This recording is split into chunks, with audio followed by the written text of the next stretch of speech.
You're listening to the audio production of The Domino Story, How the Innovative Pizza Giant Used Technology to Deliver a Customer Experience Revolution, by Marcia Layton Turner, published by HarperCollins Leadership and read by James Fuertes.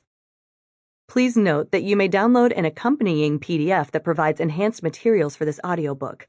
To download the PDF, please visit harperfocusaudio.com. Introduction. The story of Domino's Pizza is a true rags-to-riches tale, full of determination, innovation, and ambition. It involves a long-term vision for a business that would become a global corporate leader, creating jobs and supporting the local economy. In the present day, it includes a creative, technologically adept team committed to building a successful enterprise that has risen to the top of the charts for its industry. The story begins with Thomas Stephen Monahan, first son of Frank and Anna Monahan, born in 1937. To understand how Domino's was founded and built, you first have to understand Tom Monahan's upbringing and early experiences, because they shaped his goals and mind.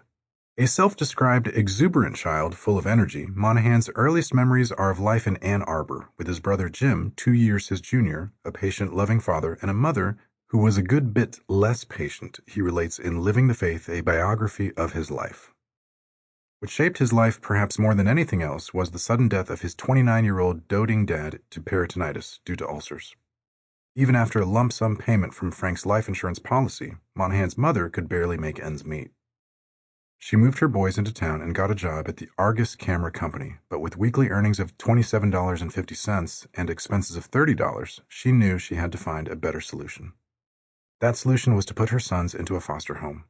They first stayed briefly with one family before being moved for a 2-year stint with the Wapmans. However, when Monahan was around 7, the Wapmans decided he was just too much for them and returned both boys to their mother. Around that same time, Anna Monahan decided to go back to school to become a nurse. Her plan was to place the boys in Catholic boarding school until she earned her degree, and then they would come live with her again when she was making enough money to afford their care.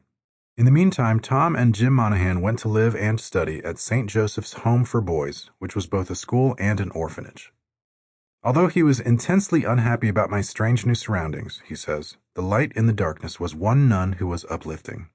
Sister Berarda always encouraged me, even when my ideas seemed far-fetched, he says in the book. That included when he told his second-grade class that he was going to be a priest, an architect, and shortstop for the Detroit Tigers.